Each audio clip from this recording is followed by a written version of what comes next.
ঝড়ের গতিতে ছুটে চলেছে অনলাইন ডেলিভারি সংস্থার গাড়ি। ট্রাফিক আইন মানার বালাই পর্যন্ত নেই।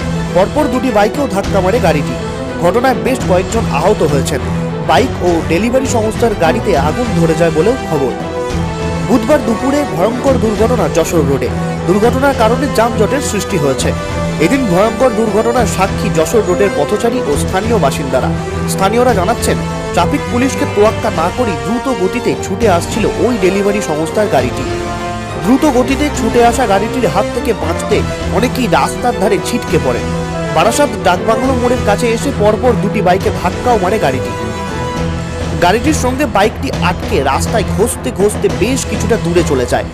বাইকটিতে আগুন লেগে যায়, সেই আগুনে পুড়ে যায় ডেলিভারি সংস্থার গাড়িটিও। 11 নম্বর রেলগেট ও কলোনি মোড় পেরিয়ে হেলাবরতলার কাছে ধরা পড়ে গাড়িটি। গাড়ি থেকে চালক পালানোর চেষ্টা করেন। গাড়িটিতে আগুন লেগে যাওয়ার কারণে তিনি আহত হয়েছে বলে জানা গিয়েছে। দুজন বাইক আরোহী গুরুতর জখম হয়েছে বলেও সূত্রের খবর। কি কারণে ডেলিভারি সংস্থার ওই গাড়িটি ট্রাফিক আইন না মেনে এভাবে বেপরোয়া গতিতে যাচ্ছিল, সেই ব্যাপারে তদন্ত শুরু করেছে পুলিশ।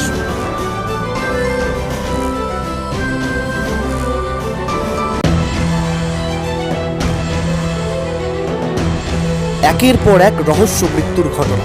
আরও একবার কলকাতার সাক্ষী হয়ে রইল রহস্য মৃত্যুর ঘটনায়।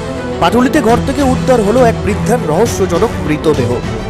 আগুনে ভস্মীভূত হয়ে গেছে গোটা দেহ, অর্থাৎ ওই বৃদ্ধার দেহের প্রায় সর্বত্রই অগ্নিদগ্ধ হয়ে গিয়েছে। পাটুলিতে ঘর থেকে উদ্ধার করা হয়েছে ওই বৃদ্ধার অগ্নিদগ্ধ দেহটিকে। কিভাবে ওই বৃদ্ধার মৃত্যু হলো বা আগুনই লাগলো কিভাবে, এই সমস্ত কিছুর প্রশ্ন তদন্ত শুরু করেছে পুলিশ। এদিন সকালে ঘর থেকে ধোঁয়া বের হতে দেখেই পুলিশে খবর দেওয়া হয়। পুলিশ আসার পর ঘর থেকে উদ্ধার করা হয় ওই বৃদ্ধার মৃতদেহকে। স্থানীয়দের দাবি, বৃদ্ধার মুখে বালিশ চাপা ছিল, অর্থাৎ বৃদ্ধা আত্মহত্যা করেছে নাকি তাকে খুন করা হয়েছে, এই সমস্ত কিছুই খতিয়ে দেখছে পুলিশ।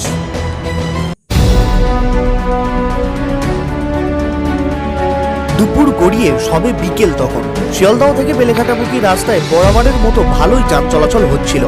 আচমকা পথচারীর চোখে পড়ে বরফকলের কাছে একটা ফুটপাতের দোকান থেকে দাউ দাউ করে আগুন বেরোচ্ছে। সঙ্গে সঙ্গে দমকলে খবর পাঠানো হয়। খবর দেওয়া হয় বেলেঘাটা থানাতেও।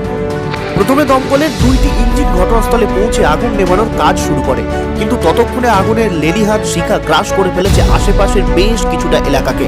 ফলে দমকলের ইঞ্জিনের সংখ্যাও বাড়াতে হয়। 5টি ইঞ্জিনের সাহায্যে দমকল কর্মীরা আগুন নিয়ন্ত্রণে রীতিমতো হিমশিম খাচ্ছেন। এই অগ্নিকাণ্ডের জেরে শিয়ালদহ থেকে বেলেঘাটার রাস্তায় যান চলাচল আপাতত বন্ধ করা হয়েছে। তবে ট্রাফিক পুলিশ পরিস্থিতি কড়া নজরে রেখেছে। অগ্নিকাণ্ডের জেরে স্বভাবতই আতঙ্ক ছড়িয়ে পড়ে এলাকাবাসীর মধ্যে। তবে পুলিশ তাঁদের আশ্বস্ত করেছে, কিন্তু কি থেকে ফুটপাতের ওই দোকানে আগুন লাগলো তা বলতে পারছেন না দমকল কর্মীরাও। এই মুহূর্তে আগুন নিয়ন্ত্রণে আনাই সবচেয়ে বড় চ্যালেঞ্জ বলে জানান তাঁরা। তদন্তে নেমে আগুনের উৎস জানতে মরিয়া পুলিশ।